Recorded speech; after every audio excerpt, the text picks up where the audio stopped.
योगिनी एकादशी व्रत कथा। महाभारत काल की बात है कि एक बार धर्मराज युधिष्ठिर ने भगवान श्री कृष्ण कहा, हे त्रिलोकीनाथ, मैंने ज्येष्ठ माह के शुक्ल पक्ष की निर्जला एकादशी की कथा सुनी। अब आप कृपा करके आषाढ़ माह के कृष्ण पक्ष की एकादशी की कथा सुनाइए। इस एकादशी का नाम तथा महात्म्य क्या है, सो अब मुझे विस्तारपूर्वक बताएं।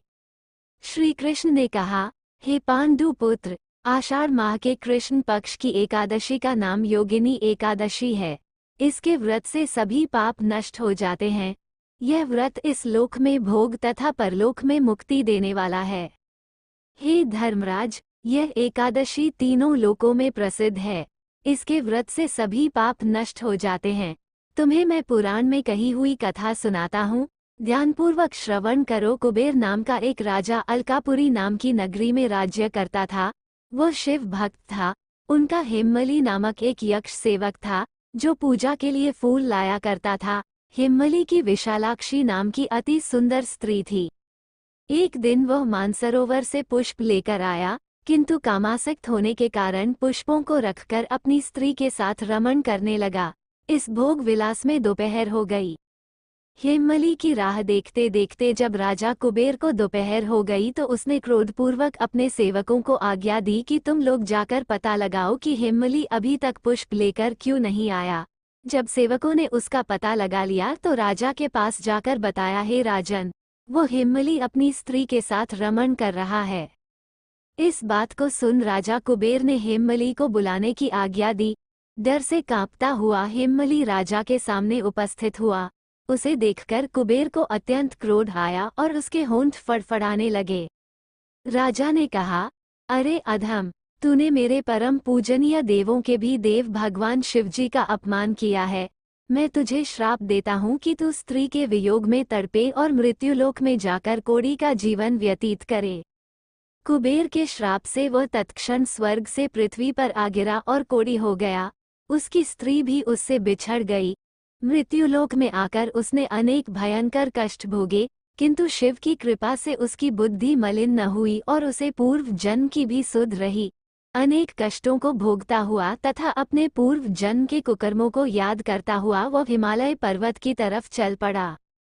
चलते चलते वह मार्कंडेय ऋषि के आश्रम में जा पहुंचा। वह ऋषि अत्यंत वृद्ध तपस्वी थे।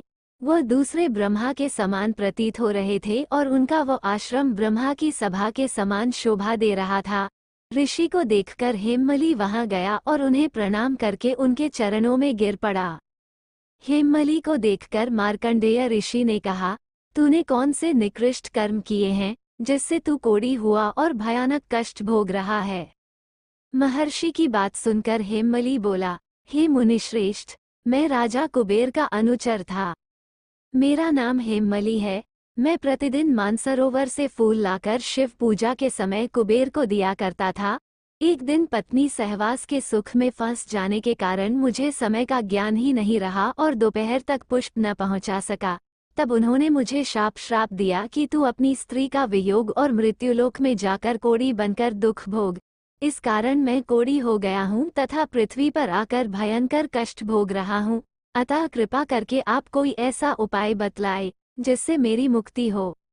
मार्कंडेय ऋषि ने कहा, हे हिम्मली, तूने मेरे सम्मुख सत्य वचन कहे हैं, इसलिए मैं तेरे उद्धार के लिए एक व्रत बताता हूँ।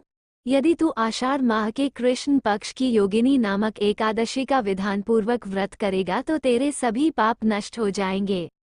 महर्षि के वचन सुन हिम्मली अति प्रसन्न हुआ और उनके वचनों के अनुसार योगिनी एकादशी का विधानपूर्वक व्रत करने लगा। इस व्रत के प्रभाव से अपने पुराने स्वरूप में आ गया और अपनी स्त्री के साथ सुखपूर्वक रहने लगा। भगवान श्री कृष्ण ने कहा, हे राजन, इस योगिनी एकादशी की कथा का फल 88,000 ब्राह्मणों को भोजन कराने के बराबर है। इसके व्रत से सभी पाप नष्ट हो जाते हैं और अंत में मोक्ष प्राप्त करके प्राणी स्वर्ग का अधिकारी बनता है।